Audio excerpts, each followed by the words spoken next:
দর্শক, আপনাদের সবাইকে স্বাগত জানাচ্ছি আমাদের নিয়মিত আয়োজন আওয়ার ডেমোক্রেসি প্রোগ্রামে।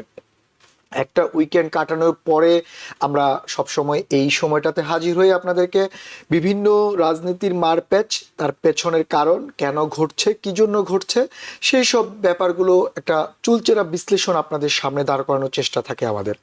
আর আপনারা এরই মধ্যে জানেন যে এই উইকেন্ডে বিশ্ব রাজনীতিতে বিশেষ করে এক বড় ধামাকা ঘটে গিয়েছে, যেটি আসলে অনেকের কাছে অনেক অপ্রত্যাশিত, আবার অনেকে ধারণাও করতে পারেনি যে এই ঘটনাটি ঘটেছে। আপনারা জানেন যে ভেনিজুয়েলার যে স্বৈরশাসক নিকোলাস মাদুরো, ওনাকে আমেরিকান যে আর্মি রয়েছে বা আমেরিকার বাহিনী রয়েছে তারা গ্রেফতার করেছে। শুধু গ্রেফতার করেই ক্ষান্ত হয়নি, তাকে ভেনিজুয়েলা থেকে গ্রেফতার করে আমেরিকাতে নিয়ে আসা হয়েছে এবং নিউ ইয়র্কে আজকে তাকে বিচারিক আদালতেও উপস্থাপন করা হয়েছে। এবং সেখানে শুধুমাত্র যে নিকোলাস মাদুরো নয়, তার সহধর্মিনী সিসিলা, ওনাকেও একই রকমভাবে বিভিন্ন অভিযোগে, বিশেষ করে মাদকদ্রব্য পাচার, সন্ত্রাসবাদ, স্বৈরাচার এবং তার নিজের দেশে মানুষ খুনের বিভিন্ন অভিযোগে অভিযুক্ত করা হয়েছে নিকোলাস মাদুরোকে। আজকে বিচারক আদালত অ্যালভিন হেয়ারস্টাইনের আদালতে তাকে ওঠানো হয়েছে এবং আদালত পরবর্তী 17 মার্চ তার পরবর্তী শুনানির দিন ধার্য করেছে। কিন্তু এই ব্যাপারটা এখানে শেষ না, কারণ আপনি জানেন যে দর্শক, আপনারা এই মধ্যে জানেন যে এই ব্যাপারটা নিয়ে পুরো বিশ্বের বিভিন্ন বিশ্ব নেতারা মতবাদ দিচ্ছেন, অনেকেও প্রতিক্রিয়া জানাচ্ছেন এবং এটি এমন একটি ঘটনা যে আমেরিকা তথা বিশ্ব রাজনীতিতে একটি মোড় ঘুরে যাওয়ার মতো ঘটনা। কারণ একটি স্বাধীন দেশে এবং এখানে তাকে গ্রেপ্তার করে নিয়ে আসে এবং সবচেয়ে বড় ব্যাপার হচ্ছে এখানে ধন্যবাদ দিতে হয় আমেরিকান সৈন্য ওনাকে গ্রেপ্তার করতে গিয়ে কোনো প্রকারের ক্ষয়ক্ষতি হয়নি। বারবার যে প্রেসিডেন্ট ট্রাম্প যেটি দাবি করছেন যে উনি একটি সফল যে অভিযান সেটি পরিচালনা করেছেন, যদিও বা এই অভিযানের পেছনে অনেক দিনের একটা পরিকল্পনা ছিল। আমরা সেটা বিভিন্ন গণমাধ্যমে ছোট আকারে হোক বড় আকারে হোক সেটি এসেছিল, কিন্তু এখন যে অবস্থা দাঁড়িয়েছে সেটি হচ্ছে যে মাদকের বিরুদ্ধে আমেরিকার যে সংগ্রাম, মাদকের বিরুদ্ধে যুদ্ধ ঘোষণা, সেখানে আসলে এটি একটি প্রাথমিক আমেরিকার বিশেষ করে ট্রাম্প অ্যাডমিনিস্ট্রেশনের পক্ষ থেকে যেটি বলা হচ্ছে যে এটি একটি প্রাথমিক ধাপ পার করা হয়েছে। যদি এর প্রয়োজন হয় পরবর্তীতে আরও এরকম যত বড় ঘটনাই ঘটুক, বড় ধরনের অভিযান তারা পরিচালনা করবে। সেক্ষেত্রে প্রেসিডেন্ট ট্রাম্প কিন্তু বারবার কলম্বিয়া থেকে শুরু করে মেক্সিকো থেকে শুরু করে এদেরকেও কিন্তু এক প্রকার বলা যায় মৃদু হুমকি দিয়ে রেখেছেন, যদি কেউ এই ধরনের স্বৈরাচার হয় তাহলে অথবা আমেরিকার ভিতরে মাদকদ্রব্য পাচার করে বা আমেরিকার কোনো নিরাপত্তার বিঘ্নিত করার চেষ্টা করে, তাকে আসলে আমেরিকা বিচারের সম্মুখীন করবে। যদিও বা এটা নিয়ে অনেক বিতর্ক রয়েছে, অনেক বিশেষ করে বিশ্ব নেতা এবং বিশেষ করে ডেমোক্রেটদের পক্ষ থেকে বলা হচ্ছে মাদুরো স্বৈরশাসক, ঠিক আছে, মাদুরোর বিরুদ্ধে অভিযোগ আছে, ঠিক আছে, কিন্তু একটি স্বাধীন দেশে এইভাবে কাউকে আসলে আটক করা যতটা সমীচীন না, এমনটা ডেমোক্রেটদের পক্ষ থেকে বলা হচ্ছে। এটা তো রয়েছে। সেই সঙ্গে আমরা একটু বাংলাদেশ প্রসঙ্গ আলোচনা করবো আজকে। বাংলাদেশ প্রসঙ্গে আপনারা জানেন বাংলাদেশের আসলে এখন বাংলাদেশের মানে খেলার মাঠও চলে এসেছে রাজনীতির ময়দানে। আপনারা জানেন যে বাংলাদেশের সেরা পেসার মুস্তাফিজকে আইপিএল এ না খেলানোর যে ভারতীয় গণমাধ্যম বা ভারতীয় ক্রিকেট বোর্ড বা আইপিএল কর্তৃপক্ষ যে সিদ্ধান্ত নিয়েছে, তার বিপরীতে বাংলাদেশ সরকার আইপিএল এ বাংলাদেশের সম্প্রচার নিষেধাজ্ঞা দিয়েছে। সেই সঙ্গে আগামী টি-20 বিশ্বকাপে বাংলাদেশ ভারতে খেলতে চায় না বলে আইসিসিকে চিঠি দিয়েছে, যদিও বা আইসিসি এখনো পর্যন্ত সেই চিঠির জবাব দেয়নি। কিন্তু ক্রিকেট কূটনীতি শেষ পর্যন্ত রাজনীতিতে চলে আসলো এবং সেটা কোথায় গিয়ে দাঁড়ায়, কারণ আপনারা জানেন বাংলাদেশের অন্যতম জনপ্রিয় খেলা ক্রিকেটকে ঘিরে মানুষের আবেগ রয়েছে। সেটি আসলে এইভাবে রাজনীতিতে জড়ানো কতটা ঠিক হয়েছে আমরা সেটা নিয়ে আলোচনা করব। আর সেই সঙ্গে আমরা আলোচনা করব বাংলাদেশের সে বহুল কাঙ্ক্ষিত নির্বাচন, যে 12 ফেব্রুয়ারি নির্বাচনের এরই মধ্যে প্রার্থী মনোনয়ন জমা দেওয়া হয়েছে এবং যাচাই বাছাই চলছে।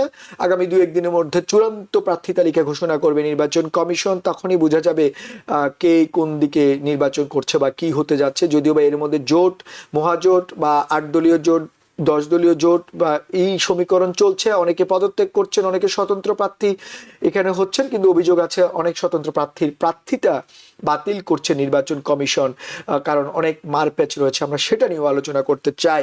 আসলে অনেকগুলো বিষয় রয়েছে। উইকেন্ড কাটানোর পরে আপনারা জানেন যে অনেক বিষয় একসাথে জমা হয়, সময় স্বল্পতার কারণে হয়তো সবগুলো আলোচনা করা সম্ভব হবে কিনা যায় না, বাট আমাদের চেষ্টা থাকবে। আর এইসব ব্যাপারে আলোচনা করতে আজ আমাদের স্টুডিওতে আছেন আমাদের নিয়মিতকার আলোচক এবং ভালো বিশ্লেষণ করেন, আপনাদেরকে নিয়মিত তথ্য দিয়ে সহযোগিতা করেন আমাদের সবার প্রিয় সিনিয়র সাংবাদিক সৈয়দ মোহাম্মদুল্লাহ। মোহাম্মদুল্লাহ ভাই, আপনাকে স্বাগত আমাদের স্টুডিওতে। ধন্যবাদ।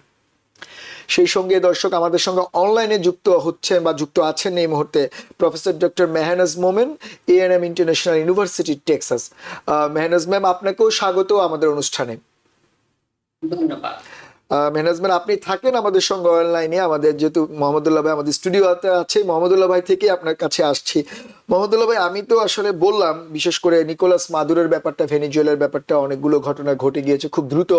48 ঘন্টার মধ্যে অনেক কিছুই হয়ে গিয়েছে। আমরা দেখতে পেলাম যে আটক করা, নিয়ে আসা এবং বিচারের আদালতেও তুলে ফেলা হলো, সবকিছু মানে খুব দ্রুত সময়ের মধ্যে হয়েছে। এবং এই ধরনের একটা স্বৈরাচার নিকোলাস মাদুরোর বিরুদ্ধে যে অভিযোগ আমেরিকার পক্ষ থেকে করা হচ্ছে যে উনি 2024 নির্বাচনে আসলে জালিয়াতি করেছেন, এছাড়া তার বিরুদ্ধে সবচেয়ে এর চেয়ে বড় যে অভিযোগ, উনি আমেরিকার ভিতরে মাদকের যে পাচার, মাদকের যে সরবরাহ, সেটাতে উনি নিজে প্রত্যক্ষভাবে জড়িত, যেটা ট্রাম্প অ্যাডমিনিস্ট্রেশনের পক্ষ থেকে বলা হচ্ছে। কিন্তু এরপরেও কিছু প্রশ্ন থাকছে। আপনি জানেন ডেমোক্রেটরা প্রশ্ন তুলছে যে প্রক্রিয়াটা নিয়ে এভাবে কি পারা যায় কিনা। সব কিছু বিবেচনা করে আমি শুরুতেই আপনার কাছে জানতে চাইবো, নিকোলাস মাদুরোর আটক, গ্রেপ্তার, বিচার করা এবং অভিযোগ, যার তার বিরুদ্ধে যে অভিযোগগুলো, পুরো ব্যাপারটাকে আপনি কিভাবে দেখছেন? আপনাকে অনেক ধন্যবাদ। এটা অত্যন্ত গুরুত্বপূর্ণ একটা ঘটনা। এরপরে প্রফেসর মেহনাজ মোমেন থেকে আমরা শুনবো, খুব গুরুত্বপূর্ণ বিশ্লেষণ তিনি করবেন নিশ্চয়ই। একটা কথা আপনি যেটা বললেন, স্বৈরশাসক, এ সম্পর্কে কোনো সন্দেহ নেই, তিনি স্বৈরশাসক ছিলেন, এক মাদুরো।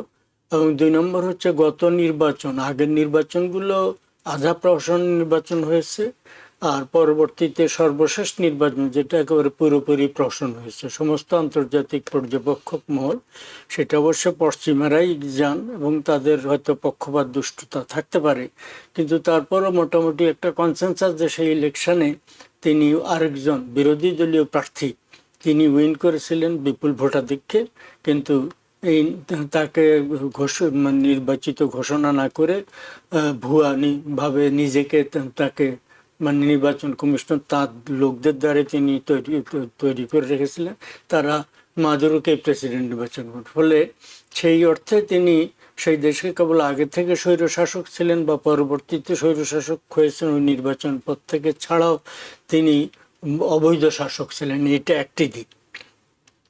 কিন্তু সেই দেশে যুক্তরাষ্ট্র অবৈধ শাসককে উৎখাত করার জন্য অভিযান চালায়নি, সেটা স্পষ্ট তারা বলেছেন। দুটো, একটা হচ্ছে প্রথমে বলা হয়েছিল তিনি মাদক রপ্তানি করেন, এই একটি। পরবর্তীতে বলা হচ্ছে যে সেই দেশের তেল সম্পদ ইত্যাদি একটা ব্যাপার আছে। আর একটা, প্রেসিডেন্ট ট্রাম্প গত কয়েকদিন থেকে বিশেষ করে এই অভিযানের পর থেকে যেটা বলছেন, মনরো ডক্ট্রিনের কথা উনি উল্লেখ করছেন, প্রায় 200 বছর আগের ঘটনা। এই দেশের একজন প্রেসিডেন্ট, সেটা ডিফারেন্ট কনটেক্সট ছিল। পৃথিবীর অবস্থা তখন ভিন্ন ছিল, যুক্তরাষ্ট্রের সাইজ খুব ছোট ছিল, এবং তখন তিনি ইউরোপিয়ানদেরকে বলেছিলেন এই হেমিস্ফিয়ার, এই গোলার্ধে তারা যেন আর কলোনিয়াল ঔপনিবেশিকত্ব কায়েমের চেষ্টা না করে। প্রধানত সেটা এই হেমিস্ফিয়ারে যুক্তরাষ্ট্রে এটা নিয়ন্ত্রণ করবে, এই মিনিস্টারের ভাগ্য তাদের উপর প্রভাব বিস্তার করে রাখবে, ইউরোপ যেন এখানে থাবা বিস্তার করার চেষ্টা করে। ওইটা একটা কনটেক্সট। এখনকার কনটেক্সটে প্রেসিডেন্ট ট্রাম্পের সমর্থকরা সম্ভবত এটা বলেছেন, উনি বলেছেন কিনা জানি না, মনরো আর ট্রাম্পের নামের প্রথম অংশ যোগ করে ডনরো করে বলা হচ্ছে। ডোনাল্ড ট্রাম্প এবং মনরো ডক্ট্রিনকে ডনরো ডক্ট্রিন। যাই হোক, এইটা হচ্ছে এই হেমিস্ফিয়ারে যুক্তরাষ্ট্র, এটার সারমর্ম সম্ভবত এটা যে এই উত্তর গোলার্ধে যুক্তরাষ্ট্র এটাকে তার প্রভাবাধীন রাখবে। আচ্ছা, এইটা একটা। 2 নম্বর হচ্ছে কনটেক্সটে যদি আমরা বিবেচনা করি, আমরা ন্যায় নীতির কথা যদি বলি, সেই কথা একটু বলা উচিত। পৃথিবীতে কোনো যুগে ন্যায় নীতি ছিল না। এইটা যদি আমরা প্রথম, মানুষের ইতিহাসটাই এরকম। মেজর পাওয়ার যেগুলা, ডমিনেন্ট পাওয়ার যেগুলা, সেগুলা সবসময় তাদের মানে প্রভাব অক্ষুণ্ণ রাখার জন্যে বিভিন্ন সময়, সে রোম সাম্রাজ্য বলেন, তার আগে সাম্রাজ্য বলেন, মানে একটা তরুণ প্রায় মাত্র কৈশোর থেকে যৌবনে উত্তীর্ণ হয়েছেন আলেকজান্ডার তিনি সারা পৃথিবী দখল করে ফেলছেন। কে তাকে অধিকার দিল? তো এর আগে যারা তারপর মুসলিম যারা সাম্রাজ্য বিস্তার করেছেন, কে তাদের অধিকার করে দিল এক দেশের পর আরেক দেশ? এই ঘটনাগুলো ঘটেছে। তো আমরা কনটেক্সটে যদি নেই, এই একটা ফলে যুক্তরাষ্ট্র তার প্রভাব বিস্তার করার চেষ্টা করবে, বিশেষ করে এইগুলার দিয়ে প্রভাব রাখবে। এইগুলার দিয়ে সাম্প্রতিককালে কি কি ঘটনা ঘটছে, এই কিছুদিন আগে থেকে আপনি জানেন, প্রায় কাছাকাছি তো কেনেডি বলেছেন যে আমার বাড়ির থেকে 90 মাইলের ভিতরে তোমরা ওখানে পারমাণবিক অস্ত্র রাখবো, আমি টলারেট করবো না। সেটাও তো একটা সার্বভৌম দেশ ছিল, সেখানে তারা পারমাণবিক অস্ত্র যদি সোভিয়েত ইউনিয়নে এসে রেখে থাকে, সেটা যদি আমরা প্রশ্ন করি, যুক্তরাষ্ট্র সেটা বাধা দেওয়ার জন্য, কিন্তু বলছে যে আমি এটা অ্যালাউ করবো না, আমার নিরাপত্তার প্রশ্ন। তেমনি ভাবে এখন এই গত কয়েক বছরে আমরা দেখছি, 1 দশকের বেশি সময় দক্ষিণ এই গোলার্ধে চীন যে যথেষ্ট প্রভাব বিস্তার করছে। এখান থেকে যেমন ভেনিজুয়েলার থেকে সবচেয়ে তেল বেশি নিয়ে যাচ্ছিল তারা। আপনি যে কথাটা উত্থাপন করেছেন, সংক্ষেপে শেষ করে দিচ্ছি। তো এই ব্যাপারটা ফলে যুক্তরাষ্ট্র এখন কি ঘটনা ঘটেছে, যুক্তরাষ্ট্রের মানে এখনো নাম্বার 1 শক্তি আছে, কিন্তু অর্থনৈতিক দিক থেকে চীন প্রায় কাছাকাছি, মানে ব্রেদিং ডাউন। আপনি যে কথাটা তুলেছেন সেটা ঠিক আছে, আমি সেই আলোচনাতে যাব, সেটাতে আমরা একটু ভেনিজুয়েলাতেই থাকতে চাচ্ছি। চীনের ব্যাপারটা আসবে বা যুক্তরাষ্ট্রের অন্যান্য যে প্রভাবের কথা আপনি বলছেন সেটা নিয়েও আমরা কথা বলবো। একটু প্রফেসর মেহনাজ, আপনার কাছে যেটা জানতে চাই, যেমনটা মোহাম্মদুল্লাহ ভাই যে জিনিসটা উনি বলার চেষ্টা করছেন, আমরা যেটা বুঝতে পারলাম সেটা হচ্ছে উনি শুধু যে প্রভাবের একটা ব্যাপার, আধিপত্যের একটা ব্যাপার হয়তো উনি বোঝানোর চেষ্টা করছেন, কি সেটা যুগে যুগে চলে আসছে। কিন্তু প্রশ্নটা হচ্ছে ওই জায়গায় নয়, প্রশ্নটা হচ্ছে এখানে কি শুধুমাত্র আধিপত্যের ব্যাপার রয়েছে, যে এই বড় দেশগুলো, যেমন আমরা যেটা বলছি যে মাদুরোকে ডিক্টেটর বলা হচ্ছে, মাদুরোর বিরুদ্ধে হুগো শাভেজের পর থেকে, যখন মাদুরো নিল, হুগো শাভেজের সময়কাল থেকে, এরপরে কিন্তু আমেরিকার সঙ্গে প্রথম টার্মে কিন্তু সম্পর্কটা ভালো ছিল, দ্বিতীয় টার্মে এসে আমরা দেখলাম বাইডেনও কিন্তু অভিযোগ করেছিলেন, ডেমোক্রেটরও মাদুরোর বিরুদ্ধে অভিযোগ ছিল, ইভেন প্রেসিডেন্ট ট্রাম্প তো তার প্রথম মানে এইবারে শপথ নেওয়ার পর থেকে অভিযোগ করছেন। তার মধ্যে যে অভিযোগ সেটি হচ্ছে, তো একটা তো আছে তো স্বৈরশাসন, আর একটি হচ্ছে আপনার মাদকের ব্যাপার। কিন্তু তাকে ছাপিয়ে যেটি প্রেসিডেন্ট ট্রাম্প লুকোছাপি করেননি সেটি হচ্ছে তেলের সম্পদ, আমেরিকার তেলের প্রয়োজন রয়েছে। কিন্তু সবকিছু বিবেচনায় যে এই বড় দেশগুলো যদি এই ধরনের এই যারা নির্বাচনকে কলঙ্কিত করছে বা তার নিজের দেশের মানুষকে বঞ্চিত করা হচ্ছে, যেটা বলা হচ্ছে বারবার, সেখানে যদি কোনো প্রকারের অভিযান চালানো হয় বা কোনো প্রকারের যেটাকে বলে প্রভাব বিস্তার করে, সেটাকে কি আপনি আধিপত্য বলবেন? প্রথম কথা হচ্ছে, যদি আমরা মেনে নেই যে মাদুরো ডিকটেটর এবং ওনার ইলেকশন প্রশ্নবিদ্ধ তো ছিলই, হ্যাঁ, এটা যদি মেনে নেই, তো এটা তো ভেনেজুয়েলা তো পৃথিবীর একমাত্র দেশ। তো আমেরিকা কি প্রতিটা দেশে দেশে যেখানে আপনার এই ধরনের জিনিস ঘটতে, সেখানে কি এভাবে করে আপনার ইন্টারফিয়ার করবে? এবং আপনি যদি আমেরিকার ইতিহাসটা দেখেন যে কোন কোন দেশে কখন কখন ইন্টারফিয়ার করে, সেটা কিন্তু কোন দেশের ভিতরে আভ্যন্তরীণ কি হচ্ছে সেটার সাথে অত সম্পর্কিত না। ওই দেশের ভিতর যে সম্পদ আছে সেটা আমেরিকার কি কাজে লাগবে। এবং এখানে সম্পদ বলতে আমি শুধুমাত্র আপনার অয়েল এটাকে বুঝাচ্ছি না। আমি আপনাকে আরেকটু বলি, আপনি আমার কাছে মনে হয় এই ভেনেজুয়েলায় যে আক্রমণ এবং আমি বলবো কিডন্যাপিং মাদুরো এবং তার ওয়াইফের হলো, এটা আপনি যদি দেখেন সেই ভিয়েতনাম, ফিলিপাইন, লিবিয়া, ইরাক সবকিছুর একটা কন্টিনিউয়েশনের মতো। কিন্তু এখানে আরেকটু ইন্টারেস্টিং জিনিস যোগ হয়েছে। একটা ইন্টারেস্টিং জিনিস হচ্ছে যে আমেরিকান এম্পায়ার সেকেন্ড ওয়ার্ল্ড ওয়ারের পর থেকে আপনার আমি বলবো 90 দশক পর্যন্ত তারা যখনই কোনো অভিযান করেছে, সেখানে তারা একটা মোড়কের মধ্যে তারা সবসময় গণতন্ত্রের কথা এভাবে করে জিনিসটাকে জাস্টিফাই করেছে। এই ট্রাম্প এখন এই জাস্টিফিকেশনের পথ দিয়ে হাঁটছেন না, উনি যেটা করছেন সেটা একদম স্পষ্টভাবে বলছেন। এখন আরেকটা জিনিস আছে, এটা কিন্তু শুধুমাত্র আপনার মানে তেল এটার সাথে সম্পর্কিত না। সম্পদটা ইম্পর্টেন্ট, কিন্তু তার থেকেও বড় কথা যেটা মাহমুদুল্লাহ ভাই শুরু করেছিলেন চীনের কথা, এটা হচ্ছে কি এই বিশ্ব মঞ্চে এখন একটা প্রতিযোগিতা চলছে, যেটা সবচেয়ে বেশি চলছে চীন আর আমেরিকার মধ্যে। এর মধ্যে রাশিয়াও একটুখানি আপনার রোল প্লে করে। কিন্তু এখন যেটা হচ্ছে যে ভেনেজুয়েলার যে তেলটা, এই তেলটা এই বিভিন্ন দেশ হয়ে আপনার বিশ্ব বাজারে স্যাংশন হওয়ার পরও বিক্রি হচ্ছে। আপনি দেখবেন বারবার আরেকটা কথা আমেরিকান মানে অ্যাডমিনিস্ট্রেশন থেকে শুনছে, আমাদের তেল তো না, এটা তো ভেনেজুয়েলার তেল। আর যেটা ওরা বলছে যে স্যাংশন দেওয়ার পরও ওরা বিক্রি করেছিল। এখন স্যাংশনটাও কতখানি লিগাল, কতখানি লেজিটিমেট, সেটা প্রশ্ন আছে।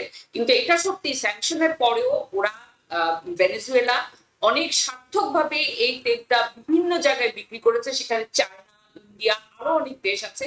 এবং আরেকটা ব্যাপার হচ্ছে এখানে খুব ইন্টারেস্টিং, আমেরিকার নিজের যদিও এখন অনেক তেল আছে, কিন্তু আমেরিকার যেসব শোধনাগার আছে সেগুলো কিন্তু আপনার ওই ভেনেজুয়েলায় যে ধরনের তেল পাওয়া যায় সেই ধরনের তেল শোধন করার জন্য।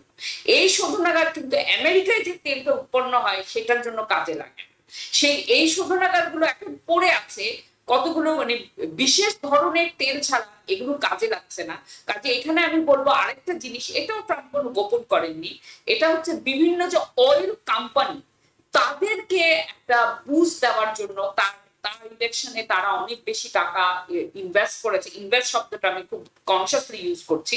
এবং তাদেরকে এই সুযোগ সুবিধা দেওয়ার জন্য এই ভেনেজুয়েলা দখল করা হচ্ছে। ভেনেজুয়েলার কে প্রেসিডেন্ট ছিল, কিভাবে এসেছিল, কতটা স্বৈরতান্ত্রিক, কতটা কি বলে ইলেকশনটা কতটা আপনার লেজিটিমেট, সেগুলো প্রশ্ন না। প্রশ্ন হচ্ছে যে ওইখানে ওই দেশটা এভাবে করে অধিকার করতে পারলে বা এভাবে করে একটা পথ বের করতে পারলে ওখানে আমেরিকার যেগুলো আপনার অয়েল ইন্ডাস্ট্রি আছে তারা ওইখানে প্রবেশাধিকার পাবে, এবং এটা একটা বিপুল একটা দুয়ার খুলে যাবে। আপনাকে আমি আরেকটা জিনিস মনে করাতে চাই যে ইরানে যখন ওখানে গণতান্ত্রিক নেতা প্রেসিডেন্ট মুসাদ্দেককে কু করে ইরানের শাহকে বসানো হলো, সেটাও কিন্তু একই কারণ ছিল, এই অ্যাক্সেস টু অয়েল। কাজে এখানে শুধু কিন্তু এবার শুধু অ্যাক্সেস টু অয়েল না, এটার সাথে সাথে যে কম্পিটিশন আছে চায়নার সাথে, কিছুটা আপনার রাশিয়ার সাথেও আছে, কারণ অনেক তেল আপনার রাশিয়া যায়, ওখান থেকে আপনার আবার মানে শোধন করে আপনার অন্য জায়গায় বিক্রি হয়, বা ইন্ডিয়া দিয়েও হয়। এরকম অন্য অনেকগুলো দেশ আছে যেগুলো আপনার মানে ব্রেক্সিটের অন্তর্গত, মানে মনে করেন মানে গ্লোবাল সাউথের অনেকগুলো দেশ আছে। এটা ভেনেজুয়েলায় আক্রমণটা করা হচ্ছে, এটা মোটামুটি আমেরিকার স্বার্থের পরিপন্থী কোন রকমের বাণিজ্য নীতি কেউ নিতে পারবে না। এটাই হচ্ছে প্রথম পদক্ষেপ। এবং এখানে মার্কো রুবিও এসে স্পষ্টভাবেই বলেছেন যে নেক্সট হবে কিউবা, এবং তারপরে তারা ইভেন ইউরোপের দিকে গ্রিনল্যান্ড পর্যন্ত তারা যাওয়ার না কথা। প্রফেসর মেহনাজ, আপনি যেই কথাটি বলছেন সেটি তো একটা দিক, আপনি যেটা বলছেন তেলের ব্যাপারটা, কিন্তু আমরা যদি আজকে আপনাকে আমি আপনার জ্ঞাতার্থে যেটা বলছি যে রয়টার্স আজকে একটি জরিপ চালিয়েছে। রয়টার্সের জরিপে দেখা গেল যে 3 জনের মধ্যে প্রায় 2 জন আমেরিকান এই অভিযানটাকে সমর্থন করছেন। কারণ দিন শেষে আমেরিকান মানুষ তো তার ইকোনমি চিন্তা করবে, আর আমেরিকার কিন্তু প্রচুর বিনিয়োগ রয়েছে ল্যাটিন আমেরিকান দেশগুলোতে। আপনি শুধুমাত্র যে মানে ওইভাবে চিন্তা করলে হবে না, যে মানে আমরা যেটা দেখছি গণমাধ্যমের মারফতে যে আমেরিকা ভেনিজুয়েলাতেও বিনিয়োগ আছে, কলম্বিয়াতে তাদের বিনিয়োগ আছে, এবং প্রায় 8 মিলিয়নের উপরে ভেনিজুয়েলা এই পর্যন্ত ভেনিজুয়েলার অনেক মানুষকে আমেরিকা টিপিএস এর মাধ্যমে এখানে থাকার সুযোগ দিয়েছে। কিন্তু হুগো চাভেজের পর থেকে নিকোলাস মাদুরো যখন ক্ষমতা নেয়ার পরে প্রথমবার ঠিক ছিল, কিন্তু দ্বিতীয়বার তো উনার দেশের জনগণই উনার বিরুদ্ধে, যে বিরোধী দলীয় নেতা ভোটে জিতার পরে উনি ক্ষমতা দেয়নি, এবং উনাকে বারবার কিন্তু সতর্ক করা হয়েছে, বিশেষ করে ফ্যান্টালিন আমেরিকার ভিতরে ঢুকানোর জন্য, কিন্তু উনি এগুলাকে কেয়ার করেনি। আমরা দেখলাম ওনার বক্তব্য, উনি বলছেন যে আমাকে কি করতে পারবে আমাকে ধরে নিয়ে যাওয়ার জন্য। কিন্তু যখন আপনি জানেন আপনার শক্তিমত্তা, কিন্তু আপনি যখন আপনার শক্তিমত্তা জানার পরেও আরেকজনকে আপনি হুমকি দিবেন, আরেকটা দেশের আপনি ক্ষতি করার চেষ্টা করবেন, সেখানে যদি সেই দেশটি আপনার প্রভাব বিস্তার করে, সেটাকে আপনি কিভাবে বলবেন যে সেটা আধিপত্য বা সেটা অন্যায়? আচ্ছা, গণতন্ত্র এবং লেজিটিমেসি দুটো কিন্তু ভিন্ন জিনিস। আর ভেনেজুয়েলা কিন্তু আমেরিকার কোনো ক্ষতি করার চেষ্টা করেনি। তাদের বিরুদ্ধে যে ড্রাগের অভিযোগগুলো করা হচ্ছে এটা সম্পূর্ণই ভুয়া। এই অভিযোগগুলো কিন্তু ঠিক না। কিন্তু এখন ভেনেজুয়েলার ভিতরে উনি স্বৈরাচারী হতে পারেন, উনার নির্বাচনে অসুবিধা থাকতে পারে, কিন্তু আমেরিকা তো বিশ্বের পুলিশ না যে প্রত্যেকটা দেশে যেখানে এরকম হবে গণতন্ত্র ব্যাহত হবে সেখানে যাবে। আরেকটা কথা, আমেরিকার যদি 90% লোক এটা সমর্থন করে তারপরও এটা লেজিটিমেট না। ইরাক যুদ্ধেও তো প্রথম দিকে সমর্থন ছিল, ভিয়েতনাম যুদ্ধেও তো সমর্থন ছিল, কিন্তু ওগুলো তো লেজিটিমেট না। তো আমেরিকার ভিতরে আমেরিকা, হ্যাঁ আমাদের স্বার্থ আছে, এই অয়েল পেলে আমাদের ভালো হবে, আমরা গণতান্ত্রিক ভাবে বলছি হ্যাঁ আক্রমণ করো, তার মানে কিন্তু এটা লেজিটিমেট তা না, তাই না? এখন বেশিরভাগ মানুষ একটা জিনিস বললেই যে সেটা লেজিটিমেট হয়ে যাবে সেটা তো না। আমি বলবো যে আমেরিকা যে আধিপত্যটা বিস্তার করেছে এটা সম্পূর্ণ আইন বিরোধী, সেটা ইমোরাল, সেটা ইললেজিটিমেট, সেটা খুবই খারাপ একটা উদাহরণ বিশ্বের জন্য। এবং বিশ্বে বিশেষ করে আপনার গ্লোবাল সাউথের সব দেশগুলোকে এখন অলরেডি তারা সচেতন হয়েছে, তারা সবাই নিজেদের অল্টারনেট ট্রেড পার্টনার তারা খুঁজে বের করছে। এটাও একটা কারণ এই ভেনেজুয়েলার উপর আক্রমণ করা। আচ্ছা, আপনি আমাদের সঙ্গে থাকেন, আপনার কথাটা আমরা বুঝতে পেরেছি। মোহাম্মদুল্লাহ ভাই, আপনি শুনলেন প্রফেসর মেহনা যেটি বলছেন যে যেমনই হোক না কেন আপনি অভিযোগ থাকতে পারে, কিন্তু সেই পদ্ধতিটা তো আপনাকে বৈধভাবে হতে হবে। উনি হয়তো সেটা বোঝানোর চেষ্টা করছেন, কিন্তু আমার প্রশ্ন হচ্ছে আমি একটা কথা বলি, একটা দেশের ভিতরে যাই হোক না কেন আমেরিকার অধিকার নাই সেখানে গিয়ে এভাবে করে করার। বৈধভাবে কোনো পদ্ধতি নাই, একমাত্র বৈধ পদ্ধতি হলে ইউএন এর মধ্যে দিয়ে যেতে হবে। আমেরিকা গিয়ে কোনো দেশে এভাবে করে করতে পারবে না। এটা নর্মালাইজ হয়ে গেছে, কারণ আমরা ইরাকে করতে দেখেছি, আমরা লিবিয়াতে করতে দেখেছি, প্রত্যেকটা না, ইললেজিটিমেট কিন্তু ছিল। এটাও কিন্তু প্রফেসর মেহনা, জাতীয় নিরাপত্তার স্বার্থে যদি কোনো সিদ্ধান্ত নিতে, আপনি যে ইউএন এর কথা বলেন, ইউএন কে আমরা জানি ইউএন এর ভূমিকা বিশ্বজুড়ে। ইউএন এর আসলে একেবারে ইউএন একটা মানে অর্গানাইজেশন, ইনস্টিটিউশন রয়েছে নামে, কিন্তু কাজে কতটা গুরুত্বপূর্ণ বা কি করতে পারছে সেটা আপনিও ভালো জানেন। আমরা আপনার কাছে আসবো, আপনি একটু থাকেন আমাদের সঙ্গে। আচ্ছা। প্রফেসর মেহনা যে ব্যাপারটি বলছেন যে ইউএন এর মাধ্যমে করতে পারতো বা এটা লিজিটিমেটি কতটুকু, কিন্তু প্রশ্নটা ওই জায়গায় নেই। প্রশ্ন হচ্ছে যখন জাতীয় নিরাপত্তার ব্যাপার থাকবে, অ্যাডমিনিস্ট্রেশনের পক্ষ থেকে আমরা কিন্তু আমেরিকার বাইডেন অ্যাডমিনিস্ট্রেশনও কিন্তু মাদুরোর বিরুদ্ধে অভিযোগ ছিল, ট্রাম্প অ্যাডমিনিস্ট্রেশনও তো অভিযোগ আছেই।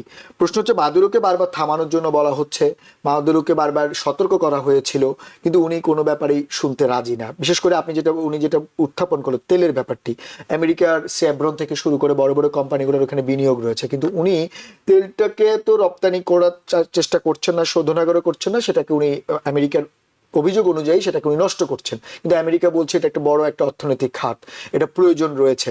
আমরা জানি সেটা একটা ভিন্ন আলোচনাও থাকতে পারে। পাশাপাশি প্রেসিডেন্ট ট্রাম্প আবার গ্রিনল্যান্ডের ব্যাপারেও কিন্তু আজকে উত্থাপন করেছেন, দু একদিন ধরে উনি বারবার বলার চেষ্টা করছেন জাতীয় নিরাপত্তার ক্ষেত্রে গ্রিনল্যান্ডকেও প্রয়োজন আমেরিকার। তো আমার প্রশ্ন হচ্ছে যে প্রেসিডেন্ট ট্রাম্প আসলে কি করতে চাচ্ছেন? স্যার, ম্যানেজমেন্ট খুব গুরুত্বপূর্ণ একটা কথা উল্লেখ করেছেন, সেটা লিঙ্ক করে আমি আগে যেটা বলছিলাম সেটাতে ফিরে যাচ্ছি। সেটা হচ্ছে যে ইরানে শাহকে ক্ষমতা রাখার জন্য তারা ডক্টর মোসাদ্দেকের সরকারকে ক্ষমতাচ্যুত করেছিল সিআইএকে দিয়ে।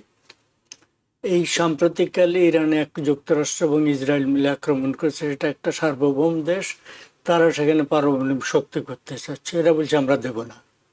তো সেটাকে আপনি আন্তর্জাতিক জন্য যেটা ইসরায়েলের থাকতে পারবে, ইরানের কোনো থাকতে পারবে না, সেটা তো সঙ্গতের যদি প্রশ্ন করেন, ঘটনা সিম্পল।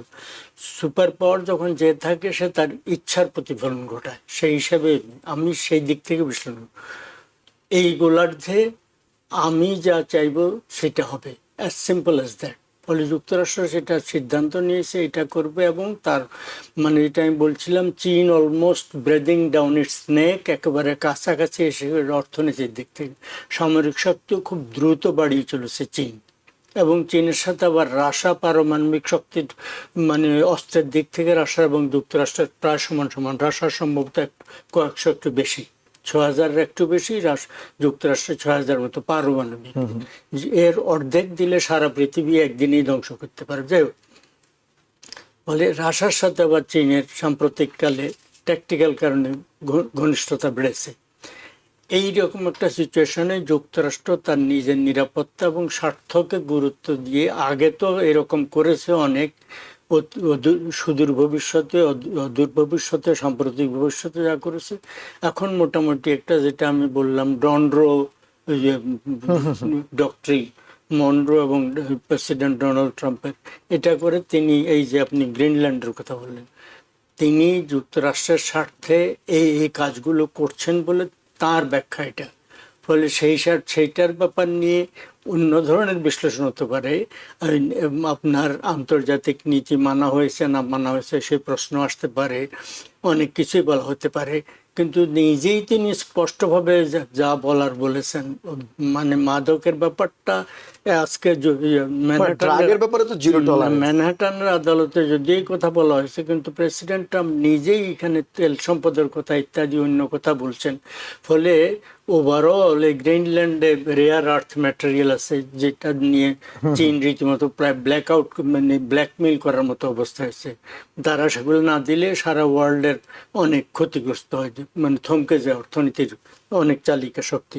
ফলে এই গ্রাউন্ডে যুক্তরাষ্ট্রকে সর্বদিক থেকে স্বয়ংসম্পূর্ণ করা, যুক্তরাষ্ট্রের ইকোনমিকে সবার চাইতে ঊর্ধ্বে রাখা, টেকনোলজিকে কমপক্ষে অন্যদের থেকে এক জেনারেশন অ্যাহেড রাখা, টেকনোলজির মধ্যে মিলিটারি টেকনোলজি এবং মানে অস্ত্রশস্ত্র ইত্যাদি সব ব্যাপারে।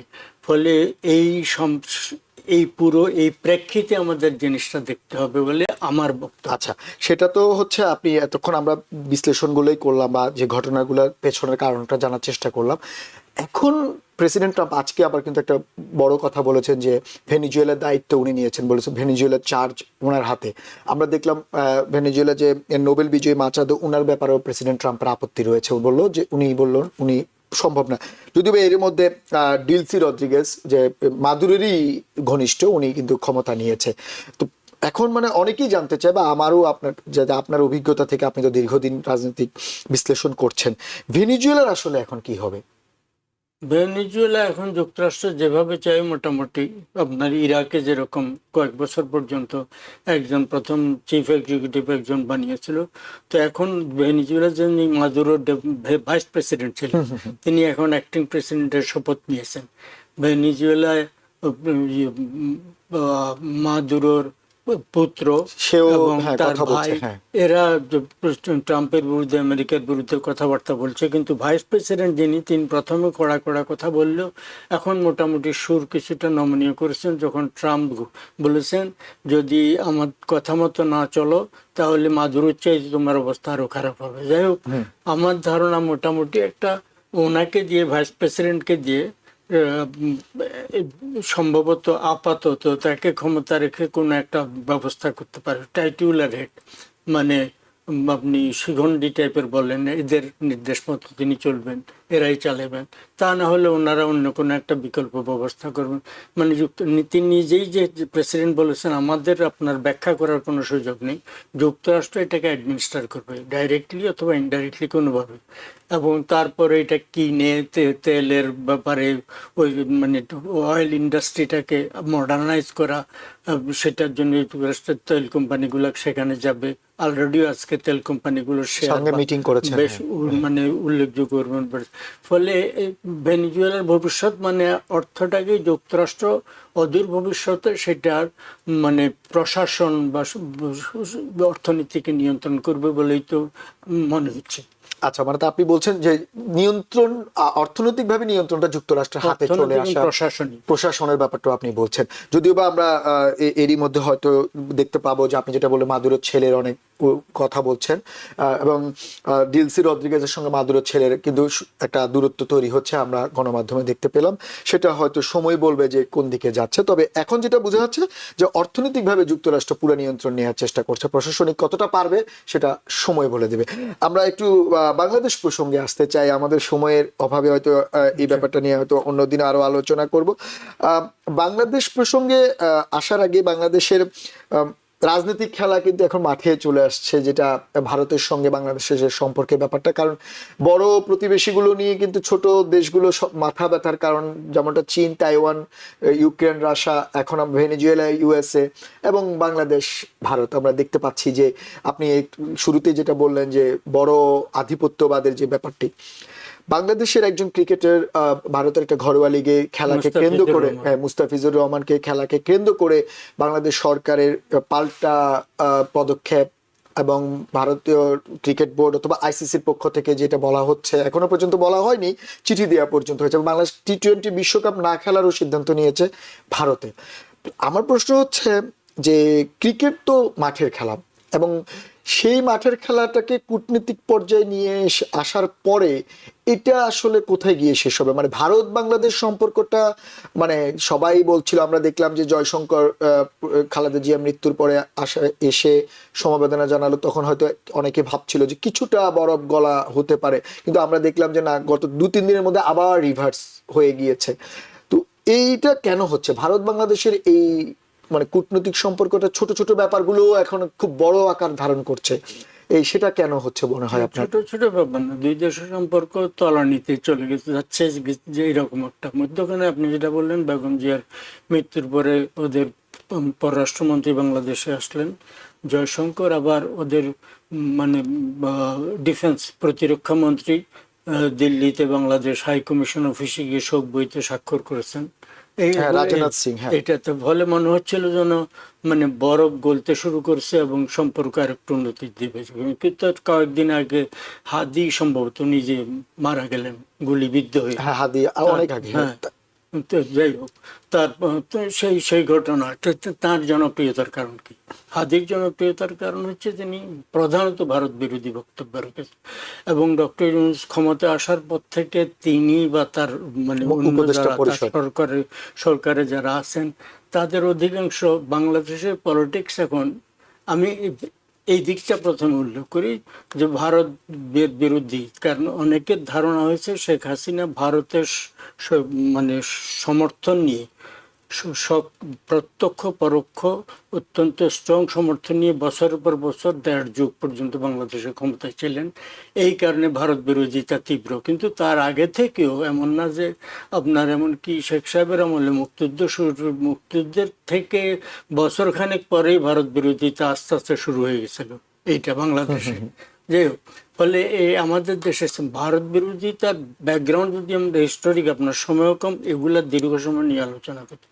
পাকিস্তান তৈরি হলো কেন বা ভারত ভাগ হলো কেন? এইটার কনটেক্সট হচ্ছে যে মুসলমানদের ভিতরে যে মানে হিন্দুরা তাদেরকে ডমিনেট করবে, এবং ডমিনেট করার মতো সাভারকার নামে এক ব্যক্তি সেই 20-এর দশকে গত শতাব্দীর, তিনি ভারতের মানে হিন্দুরা ডমিনেট করবে এবং মুসলমানরা অত্যন্ত চতুর্থ শ্রেণী, ভারতের হচ্ছে যে নমশূদ্র যাদেরকে বলে, আন্ডার ক্লাস, যাদেরকে সম্মান দেওয়ার জন্য গান্ধী হরিজন বলে নাম দিয়েছেন, তাদেরও নিচে মুসলমানদের অবস্থান হবে, এই থিওরি তিনি বলছিলেন। ফলে সেই হিসাবে তো বর্তমানে ভারতের এখনকার যে সাম্প্রদায়িক সরকার, মোদী সরকার দেশটাকে চালাচ্ছেন, তাদের আমলে মানে তাদের চাপে, ইন্ডিয়ান ক্রিকেট কন্ট্রোল বোর্ডের চাপে কলকাতার নাইট রাইডার, যেটার আবার মানে মালিক হচ্ছেন, অধিকর্তা হচ্ছেন একজন মুসলিম চিত্রনায়ক শাহরুখ খান, তাই না? ফলে যেই মুহূর্তে তারা সিদ্ধান্ত বলেছে যে একে মুস্তাফিজকে বাদ দাও, তিনি বাদ না দিয়ে তার উপায় নেই, তিনি একে মুসলমান, তার উপর ইত্যাদি বাদ দিয়েছেন। কিন্তু ঘটনা, দুই দেশের সম্পর্ক এরকম। বড় দেশের কথা আপনি বলছেন, যুক্তরাষ্ট্র আধিপত্যবাদের কথা বলছেন, শোনেন, কানাডা গিয়েছিলাম প্রায় 20-25 বছর আগে। একজন বললেন যুক্তরাষ্ট্রের প্রেসিডেন্টের যখন ঠান্ডা লাগে, সর্দি হয়, আমাদের প্রধানমন্ত্রী হাঁচি দেন। এই প্রেসিডেন্ট এসে বসছেন, তোমার দেশ আমার 51st স্টেট হবে, বলছেন না? কি করতে পারছে তারা? উনি গ্রিনল্যান্ড দখল করার কথা বলছেন না? তারপর অন্যান্য কত উদাহরণ না, কথা হচ্ছে এটাকে। তেমনি ভাবে ভারত আমাদের এলাকায় হাতি। ভারত একটা যুক্তরাষ্ট্রে একটা প্রফেসর বুলিং কারা করে জানেন? একটু গায়ে গতরে বড়, তারা অন্যকে দাবিয়ে রাখার চেষ্টা করে। ফলে এই ভারতও তেমনি ভাবে আমাদের ওই এলাকায় নিজেকে সাম্প্রদায়িক সরকার ছাড়াও আধিপত্যবাদের একটা ব্যাপার ভারতের আছে। বাংলাদেশের মুক্তিযুদ্ধে ভারতের সমর্থন সেটা একদিক, কিন্তু আধিপত্য বিস্তারের ক্ষেত্রে, প্রভাব বিস্তারের ক্ষেত্রে এদেরকে তাদের আচ্ছা, তাদের আমি বুঝতে পেরেছি আপনি যে আধিপত্যের ব্যাপারটা বলেছেন সেটার জন্য ভারত যতটা দায়ী তার চেয়ে বেশি বাংলাদেশের রাজনীতিবিদরা দায়ী। আমরা সাবেক প্রধানমন্ত্রী শেখ হাসিনাকেও দেখলাম ভারতের সঙ্গে নেগোসিয়েশন করে ক্ষমতায় ছিল। আমরা কিছুদিন আগে রয়টার্সের রিপোর্টে দেখলাম জামাত ইসলামের আমির ভারতের সঙ্গে গোপন মিটিং করেছে। আমরা দেখলাম তারেক রহমান আসার পরে ভারতের পররাষ্ট্রমন্ত্রী আসলো এবং তারেক রহমান খুব ভালোভাবে ভারতের ওই জায়গাটা আমাদের রাজনীতিবিদরাও ভারতকে খুশি করানোর চেষ্টা করে। আর আপনি যেটা বললেন যে মুসলিমের যে ব্যাপারটি, ভারতের অভিযোগ ছিল যে দীপু দাস নামে একজনকে পুড়িয়ে মারার পরে অন্তর্বর্তী সরকারের পক্ষ থেকে তেমন পদক্ষেপ নেয়নি, সেখানকার মানুষ সেটা মনে করেছে বলে তারা সেটা চাপ দিয়েছে। তো দীপু দাসের হত্যাকাণ্ড নিয়ে বাংলাদেশ সরকারেরও কি ভূমিকা প্রশ্নবিদ্ধ, এবং কয়েকজন সংখ্যালঘু এর মধ্যে মারা গেল সেটা নিয়েও প্রশ্ন রয়েছে। আপনি যেমন আরেকটা প্রশ্ন করবেন, এটাও আপনার কাছে থাকলো, আমি আসবো, কিন্তু আমি একটু প্রফেসর মেহনাজ আপনি এই ব্যাপারটা আপনার কাছেও জানতে চাই, যেটা হচ্ছে যে ক্রিকেটীয় কূটনীতি, ভারতের একটা ঘরোয়া লিগে বাংলাদেশের একজন পেসারকে হয়তো বাদ দিয়েছে। এর আগে বাংলাদেশ ক্রিকেট বোর্ডের পক্ষ থেকে কিন্তু সাকিব আল হাসানের মতো ক্রিকেটার, যিনি বাংলাদেশের বিশ্বসেরা অলরাউন্ডার, বাংলাদেশের এই অন্তর্বর্তী সরকার আসার পরে শুধুমাত্র রাজনীতির কারণে সাকিব আল হাসানকে বাংলাদেশে যেতে দেওয়া হয়নি, বাংলাদেশকে লাস্ট বিশ্বকাপেও তাকে খেলতে দেওয়া হয়নি। এছাড়া বাংলাদেশের তাসকিন আহমেদ আইপিএল এর আগে অনুমতি পেয়েছিল, কিন্তু বাংলাদেশ ক্রিকেট বোর্ড তাকে এনওসি দেয়নি। সেক্ষেত্রে হয়তো মুস্তাফিজকে বাদ দিয়েছে তাদের ভিতরে ইন্টারনাল কারণে, সেটা একটা ঘরোয়া টুর্নামেন্ট। কিন্তু সেই ঘরোয়া টুর্নামেন্টের এই রেসের কারণে বাংলাদেশ ক্রিকেট বোর্ড আইসিসিতে অভিযোগ করলো টি-20 বিশ্বকাপ খেলবে না, অথবা আইপিএল সম্প্রচার নিষিদ্ধ, সেটা হতে পারে, কিন্তু বিশ্বকাপ ক্রিকেট খেলবে না সেটা যদি এখন আইসিসি না মানে, সেক্ষেত্রে বাংলাদেশের ক্রিকেটের ভবিষ্যৎ আপনি কি দেখেন? আমি প্রথমে একটা কথা বলবো, আপনি অন্য যত ক্রিকেটারের কথা বললেন তার থেকে সাকিবের হিসাবটা আলাদা। উনি বাংলাদেশে আসতে পারছেন না কারণ উনি ইলেক্টেড হয়েছিলেন, বা এমন ইলেকশনে উনি অংশগ্রহণ করেছিলেন যে ইলেকশনে অনেক কারচুপি ছিল। আচ্ছা, 2 নম্বর কথা, আমরা এতক্ষণ যে ভেনেজুয়েলার কথা বললাম, আমেরিকার আধিপত্য এই এলাকায় ভেনেজুয়েলার উপর, বাংলাদেশের উপর ভারতের আধিপত্যটাও অনেকটা সেরকম। কিন্তু এখন আমরা বাংলাদেশের দৃষ্টিভঙ্গি থেকে যদি দেখি, আমাদের এই ভারতের আধিপত্য আমাদের জন্য যতই আপত্তিজনক হোক না কেন, আমাদের মতো একটা দেশ ভারতের সাথে একটা সুসম্পর্ক না হলে এটা টিকতে পারবো না আমরা। তা এখন এখানে আবার একটা আমরাই যদি এই পদক্ষেপটা নেই, ভারত থেকে সেটা না হয়, রেসিপ্রোকেট না করে, তাহলে তো আর এটা হবে না। তো কিন্তু আমরা দেখছি যে গত সরকার পতনের পর থেকে বিভিন্ন ইস্যুতে ভারতের সাথে বাংলাদেশের সম্পর্ক খুবই খুবই খারাপ, এবং যে কোনো একটা ইস্যুকে কেন্দ্র করে মানে মনে হচ্ছে যে কোনো সময় আরো বেশি খারাপ হতে পারে। তো আমি বলবো ক্রিকেটের ইস্যুটা আবার এরকম একটা, খালেদা জিয়ার মৃত্যুর পর মনে হচ্ছিল অ্যাটলিস্ট 1-2 দিন আচ্ছা হয়তো একটু সবকিছুই দেশের ভিতরে বা দেশের ভারতের সাথে একটু ভালো দিকে বা একটু শান্তিপূর্ণ হবে, কিন্তু আসলে সেটা হচ্ছে না। এবং ক্রিকেটের জিনিসটা আমাদের, এটা কি বলবো, মানে আমাদের জন্য এটা তো একটা অনেক বড় জিনিস। এটা কতদিন লেগেছে আমাদের আন্তর্জাতিক পর্যায়ে আপনার স্বীকৃতি পেতে করতে। তো এই জায়গাটা যাতে আমরা রাজনীতির সাথে না গুলিয়ে ফেলি। হ্যাঁ, কিন্তু আরেকটা জিনিসও কিন্তু সত্যি, বাংলাদেশের ভিতরে যেসব ঘটনা ঘটছে, যেমন এই যে দীপু দাসের কথা বললেন, এর তো অত্যন্ত মর্মান্তিক এবং অত্যন্ত আপত্তিজনক একটি ঘটনা, এবং এটার তো সাথে সাথে বিচার হওয়া উচিত। তো যতবার এই ধরনের বিচার হবে, এ ধরনের ঘটনা ঘটবে, ততবার আপনার ভারত একটা করে ইস্যু পাবে। আর শুধু দীপু দাস একজন হিন্দু বলে না, যে কোনো মানুষের এই ধরনের ঘটনা ঘটলে সাথে সাথে যেই সরকার ক্ষমতায় থাকবে এটার যদি পদক্ষেপ না নিতে পারে, হ্যাঁ, তাহলে কিন্তু ওই সরকার কতখানি আপনার কি বলবো মানে তার তার আন্তরিক সরকার এই ব্যাপারগুলোতে কতটা আন্তরিক হয়। হ্যাঁ, আর এটা তো মানে এই ক্ষেত্রে অ্যাটলিস্ট ভারত যেসব প্রতিবাদ করেছে সেখানে না, সেটাই বলছিলাম প্রফেসর মেহনাজ, আমি আপনার কাছে সেটাই প্রশ্ন রাখছিলাম যে আসলে আপনি পাল্টা পদক্ষেপ নিচ্ছেন, সেটার ফল কি হতে পারে সেটাও বিবেচনায় রাখা উচিত। কারণ আপনি তো ওই যেটা আপনি একটু আগে বললেন যে মোড়লদের সঙ্গে লড়াই করতে হলে আপনাকে কূটনৈতিক সুসম্পর্ক রেখেই করতে হবে। আপনি চোখে চোখ রেখে লড়াই, সেটা রাজনৈতিক বয়ানে হয়তো পপুলিস্ট মনে হয়, কিন্তু রিয়েলিটি অন্য কথা বলে। যাই হোক, আমরা একটু বাংলাদেশের নির্বাচন, সব অভিযোগ তো এক না। দীপু দাসের একটা ঘটনা তো ঘটেছে, দীপু দাসের যে অভিযোগ ইন্ডিয়া তুলেছে তার রেসপন্স হওয়া উচিত, যে সাথে সাথে যথাযথ না সেরকম ভারতের ভিতরেও কিন্তু অনেক সংখ্যালঘু মুসলিমকে হত্যা করা হচ্ছে, ভারতের মধ্যে ভারত সরকার সেগুলোর কোনো ব্যবস্থা নিচ্ছে না, আমরা সেটাও দেখছি।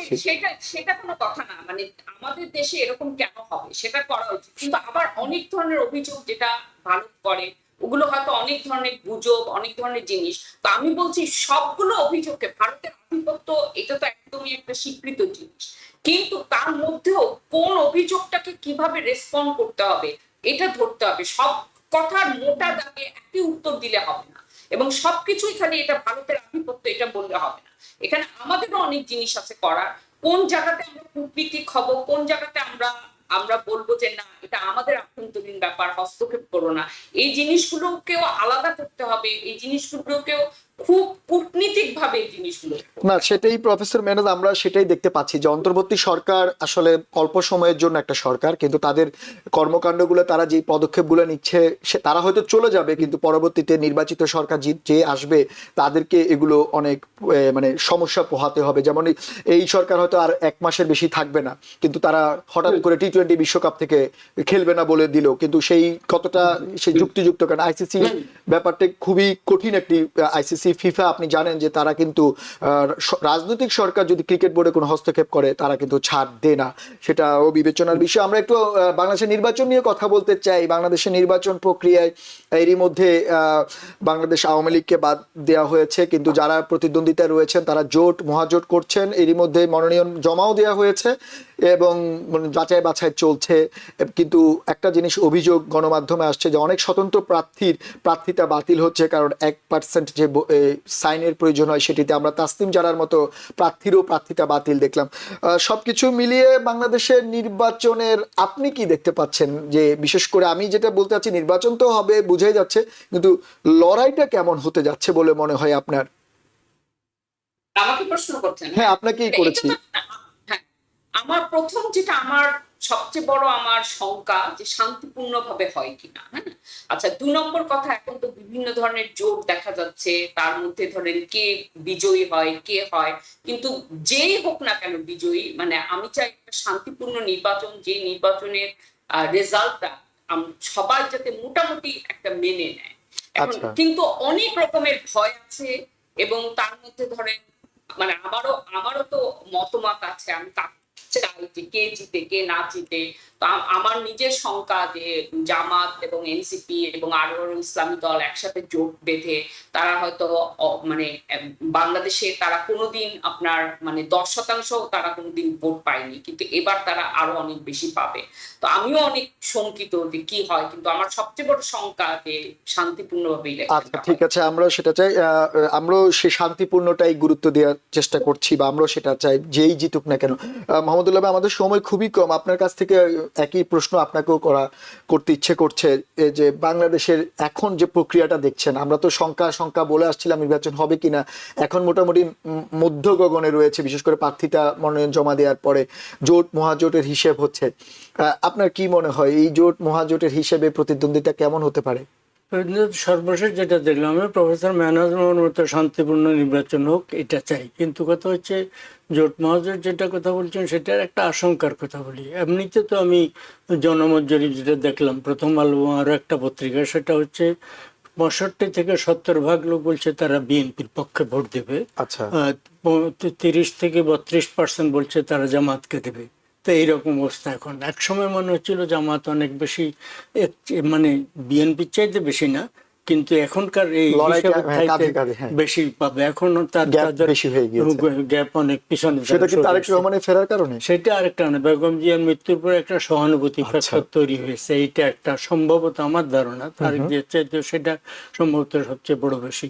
তো এটা একটা দেখার ব্যাপার। কিন্তু সব জামাতের লিডার শফিক, ডাক্তার শফিক কয়েকদিন আগে তারেক জিয়ার সাথে দেখা করে শোক প্রকাশ করা ছাড়াও তিনি বলেছেন যে আগেও আপনাদের সাথে আমরা একসাথে সরকারে ছিলাম, এখন ভবিষ্যতে আমরা সেরকম সহযোগিতার ক্ষেত্র এইভাবে আশা প্রকাশ করছেন। আমার আর এইটা একটা আশঙ্কা, মুক্তিযুদ্ধের বিরুদ্ধে অবস্থানকারী, মুক্তিযুদ্ধে মানে মানবতা বিরোধী অপরাধ করেছে এই দলের পুরো দল এবং দলের নেতৃত্ব, তারা এখন মুক্তিযুদ্ধকে অস্বীকার মতো করার মতো প্রত্যেক ক্ষেত্রে প্রস্তুতি নিয়েছে। এবং এই গত বছরের অগাস্টের ঘটনার পর থেকে মুক্তিযুদ্ধের সমস্ত কিছু ধ্বংস করে ফেলা হয়েছে। তার রিপ্রেজেন্ট করছে জামাত স্পেশালি। সেই জামাত এখন আবার বিএনপির সাথে সরকার গঠনের প্রস্তাব করছে এবং তারা নানা ধরনের নারী বিরোধী থেকে শুরু করে প্রগ্রেসিভ বিরোধী, এই ধরনের মানে প্রগ্রেস বিরোধী সমস্ত নীতির কথা বলছে। একটা আতঙ্কের ব্যাপার তারা বিএনপি যদি 55% ভোটও পায়, তারা 150 বেশি আসন পাবে। কিন্তু কোনো কারণে যদি তাদের আসন সংখ্যা কোনো কারণে আই এম প্রুভেন রং 150 মিশে আছে, তখন তাদেরকে কারো সাথে জাতীয় সরকার বা এরকম কিছু যদি জামাত তাদের সাথে সুযোগ নেয়, আমি মনে করি সেটা সুযোগ হবে না। তাহলে আতঙ্কের ব্যাপার, একটা আশঙ্কা। মুক্তিযুদ্ধকে অস্বীকার করে বাংলাদেশে যা একটা সরকার 15 বছর দেশ শাসন করেছে, তারা স্বৈরাচারী শাসন করেছে, অগণতান্ত্রিক শাসন করেছে, অনেক অভিযোগ থাকতে পারে। কিন্তু সেই কারণে ওই দলের প্রায় দশক এখন না, সেই দলকে বাদ রেখে একটা নির্বাচন হচ্ছে। আমি আপনার কথা যেটা বুঝতে পারলাম, আপনি বারবার সংখ্যার কথা বলছেন যে মুক্তিযুদ্ধটাকে প্রায়োরিটি দিয়ে, যাতে মুক্তিযুদ্ধ বিরোধী কেউ যাতে মানে সরকারের উপরে চাপ তৈরি করতে না পারে, সেটা হচ্ছে। ধন্যবাদ মাহমুদুল্লাহ ভাই, আমাদের সময়টা খুবই কম, হয়তো অন্যদিন আপনার সঙ্গে এইসব ব্যাপারে আরো ডিটেলস আমরা আলোচনা করব। সেই সঙ্গে প্রফেসর মেহনাজ, আপনাকেও ধন্যবাদ আমাদের সঙ্গে অনলাইনে যুক্ত হওয়ার জন্য। দর্শক, সেই সঙ্গে আপনাদেরও ধন্যবাদ এতক্ষণ আমাদের সঙ্গে থাকার জন্য। আমরা যেমনটা বলছিলাম যে নিকোলাস মাদুরোর গ্রেপ্তার থেকে শুরু করে ওনাকে আটক করা এবং বিচারের সম্মুখীন করা, আগামী 17 মার্চ ওনাকে আবার শুনানিতে হাজির করা হবে। তখন হয়তো বোঝা যাবে কি শাস্তি ওনার জন্য অপেক্ষা করছে। সেই সঙ্গে বাংলাদেশে ক্রিকেট কূটনীতির যে ঝামেলা শুরু হয়েছে ভারতীয় ক্রিকেট বোর্ড এবং আইসিসির সঙ্গে, একজন ক্রিকেট দর্শক হিসেবে সবাই আশা করছেন যে সেটি খুব দ্রুত সমাধান হবে এবং বিশ্বকাপ ক্রিকেটে বাংলাদেশে বিশেষ করে লাল সবুজের পতাকা ওড়ানো দর্শকরা মাঠে বসে বা টিভিতে বসে দেখবেন, সেমন প্রত্যাশা করছেন। এবং সেই সঙ্গে একটি শান্তিপূর্ণ নির্বাচনের দিকে বাংলাদেশ যাবে, তেমনটা অনেকে প্রত্যাশা করছেন, আমরাও প্রত্যাশা করছি। আজ এ পর্যন্তই। অন্যদিন অন্য কোনো বিষয় নিয়ে, রাজনীতির অনেক বিষয় নিয়ে আমরা হয়তো আপনাদের সামনে তখন হাজির হব। ততক্ষণ পর্যন্ত টিবিএন এর সঙ্গেই থাকুন।